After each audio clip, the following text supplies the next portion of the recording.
When you discovered the law of attraction, you started to believe anything was possible. Life got better, much better. Now you want more, but it's not working. That's where the Manifest It Now show comes in. If you've been waiting for someone who can teach you the practical application to manifest quicker and easier while having more, turn the volume up, because the dynamic duo, Cassie Parks and Ginny Gain, are ready to teach you how to live the law of attraction like they do. It's time to laugh and learn. Hello, everyone, and welcome to this week's episode of Manifest It Now. I'm here with Cassie Parks. And I'm here with Ginny Gain.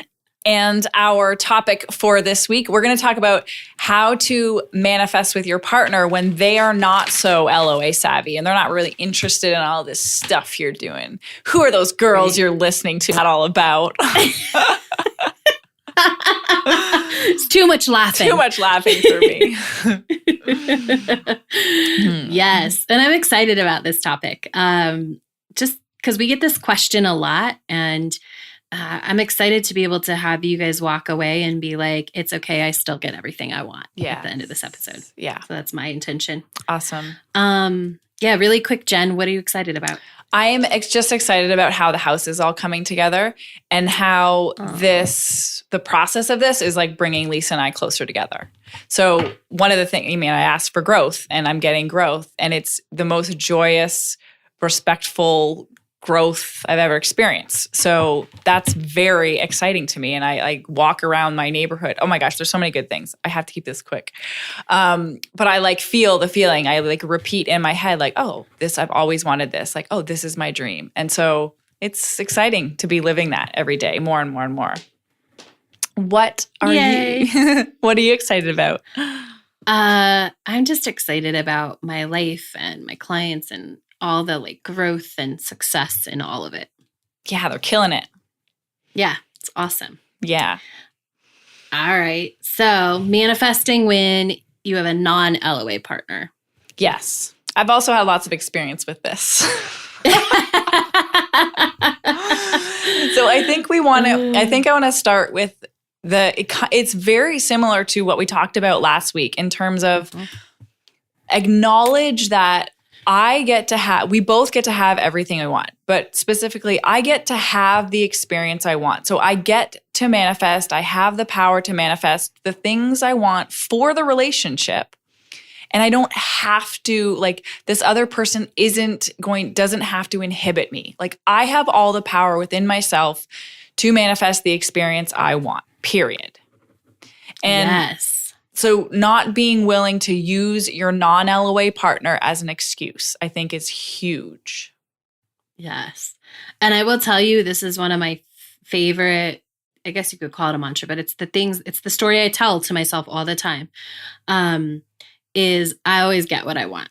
I remind myself, I always get what I want, right? And so nothing... I have an LOA partner, but nothing gets in the way of that. I've lived in different experiences where I've lived with people that weren't LOA, but I still get to create what I want, and I always get what I want.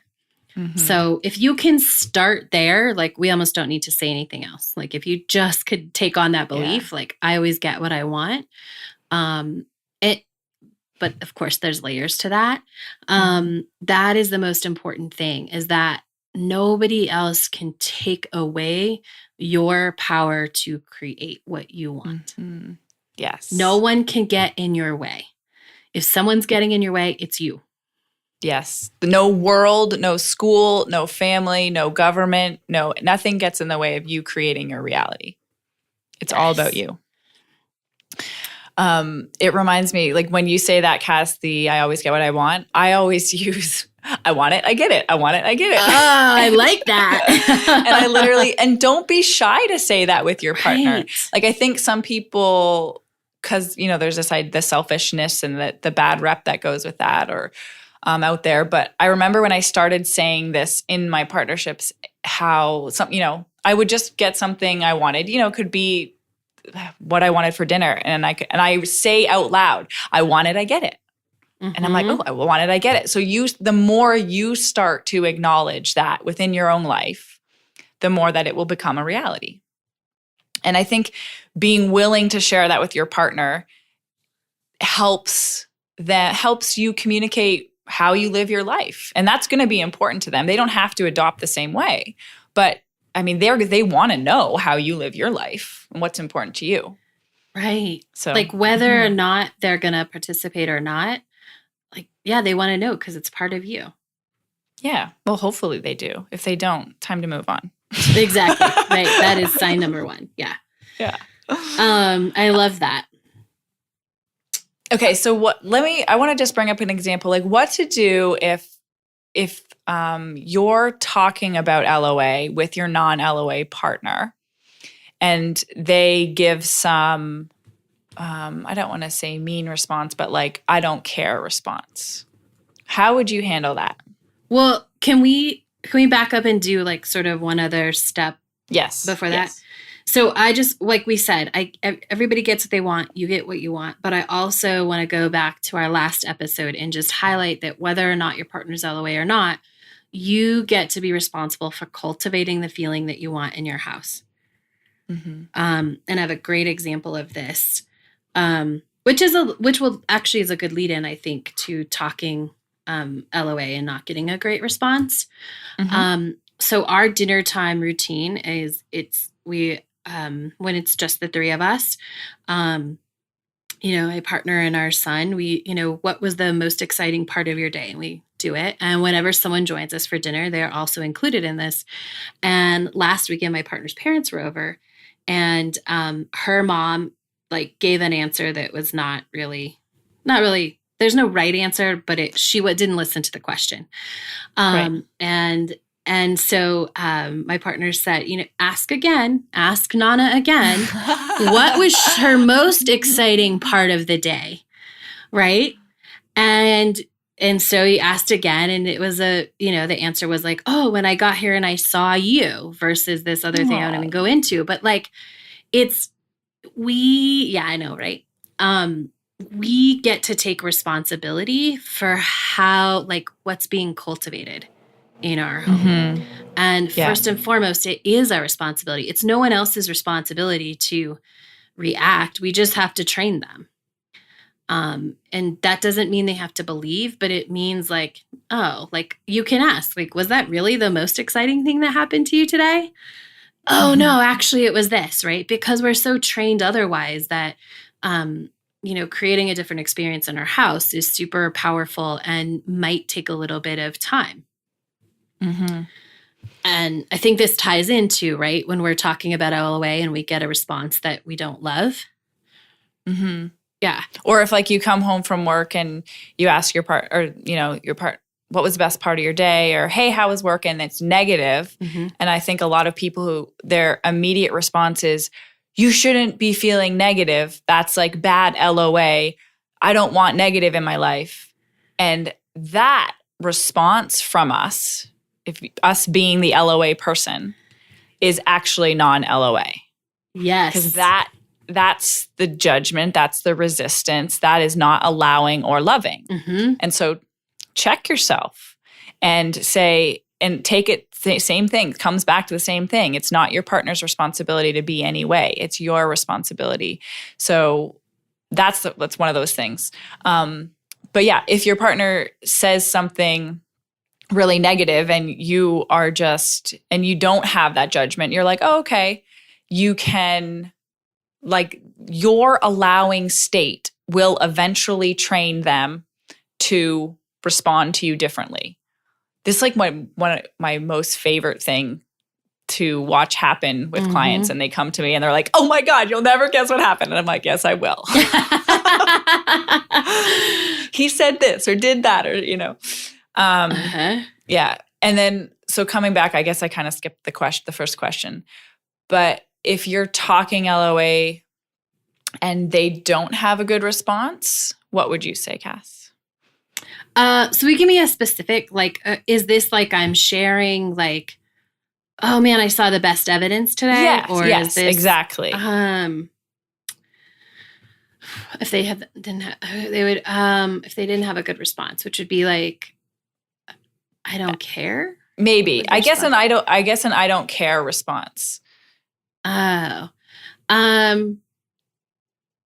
So I would not let that impact my excitement, right? Yes. Like, I think what happens most often in situations like that is that either we want to defend and get mad because you didn't have the reaction I wanted, which is the same when you come home and like, what was great about your day, and you give a negative, or you're just negative immediately, right? So I'm gonna honor that, like, oh, okay. But the thing is that it's let the reaction go, and like, it doesn't matter. You sharing is more important than their response. But the problem is that we put our success, our feel good on other people, right? If they don't have the reaction I want, yeah, it's okay if it hurts, and it's okay to feel that. But it's not okay, or it's not the most powerful to try and change that. And like, I actually think this is one of those things that we are underlyingly asking for. We want to learn how to be independent of our partner's responses for the most part. Yeah. So, because that's an elemental part of being a deliberate creator, is to be able to feel independently of how your partner's responding or reacting, and to stay true to what's important to you and what's true for you. And so having an experience like that, where you're excited about something and you share your evidence, and for whatever reason, your partner is responding in a way that wasn't what you wanted. So, oh yeah, that's cool. Or yeah, I don't really care. I don't know. I can't imagine someone saying, I don't really care. I know, right? But Me either. But I'm sure, I don't know. Or saying like, I'm really busy, or just, you can feel it in their energy that they're not interested. It's maybe more that, not interested. And then that's your time. That's your most powerful opportunity to be like, I got this. This is what I'm excited about. And I get to be excited about this. And that's enough for now. And when you learn to be like that, to hold true to what's important to you, two things will happen. You'll attract someone else that you can share your excitement with. And I don't mean a new partner. I mean like a friend or a family, or your partner will come up to your excitement.